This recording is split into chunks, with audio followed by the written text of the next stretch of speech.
Hey guys, welcome back. Today we're going to do a Detroit discussion on the Lions free agency. Or is it a deep dive?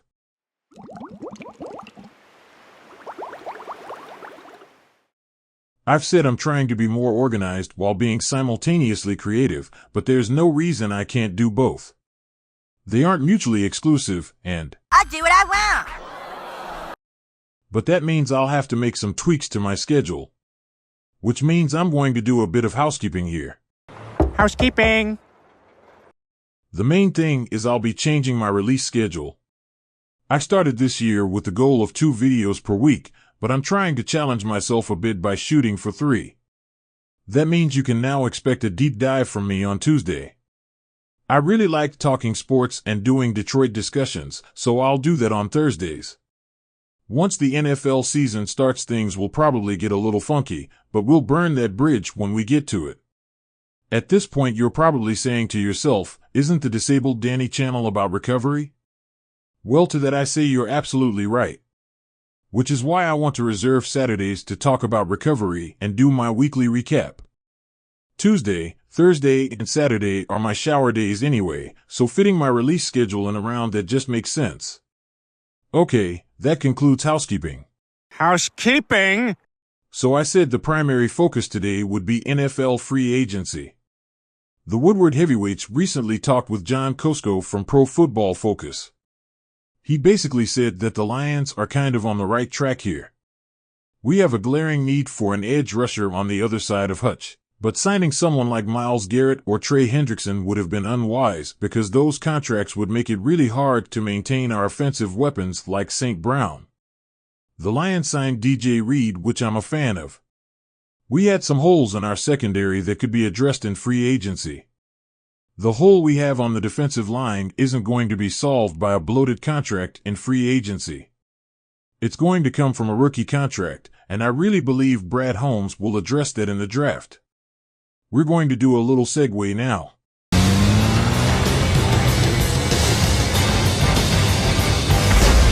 I want to get into the Red Wings and Pistons.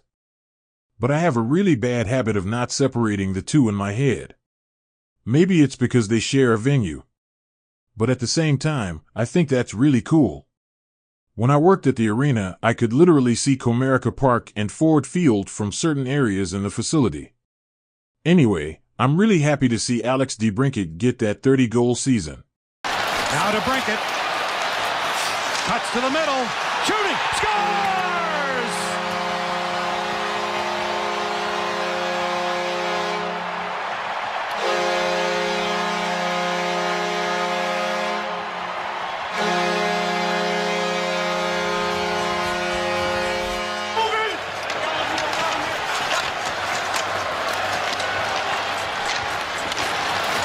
What a play by Casper to get it to Kane, who just dumps it up to a flying number 93. Casper makes that play right there. Kane the flipper and the foot speed of DeBrincat, then cuts to the middle and goes back to the other side. It's also great seeing this when it's playoff push time.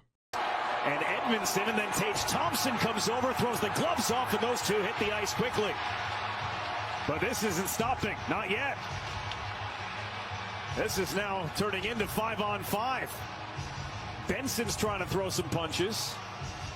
Some trying to calm things down, some trying to escalate. Yeah. Norris initiated this. And now more gloves are off as Shine and Byram late in this have tossed gloves out. Their night, well, was going to be done anyway with the 5-minute majors, but they'll get misconducts on top of that. And Shine with an extra one on Byram. That's going to draw the crowd back to the pile. That was a wrestling takedown by Shine at the end. They were both going down, and he turned Byron sideways, twirled him over, landed on top. I can't forget about the Pistons, though. Defense! You already know what it is. You ready? 3, come on. 2, 1. Hey, you know the Pistons won again. You know the Pistons won again. Come on. You know the Pistons won again. For real. Cause all we do is win. Let's go. You know the Pistons won again. You know the Pistons won again. Come on. You know the Pistons won again. For real. Cause all we do is win. Let's go. Like K. I literally just talked about how it's a bad habit if mine. That clip reminds me of this picture, which I saved a while ago. You know the Pistons won again. We're less than a month away from Tiger baseball, and you know I'm excited for that. I can practically taste a ballpark frank and some Tiger tracks. Football is my favorite sport though, so I'm really looking forward to the UFL starting. I absolutely love the Michigan Panthers and am a strong proponent of spring football. I don't really have anything else to say, so I'm about to roll out. For more Disabled Danny, I have a website that is currently down, but the Disabled Danny team is on it. Oh, they're coming. The Dragons are on their way. You can still subscribe to join my cult though, the Dan Fam. There's nothing in the way of becoming Danimals. Oh, and if you could hit the like button and notification bell, that would be great. That would be great. Remember to be gentle though. Peace on y'all.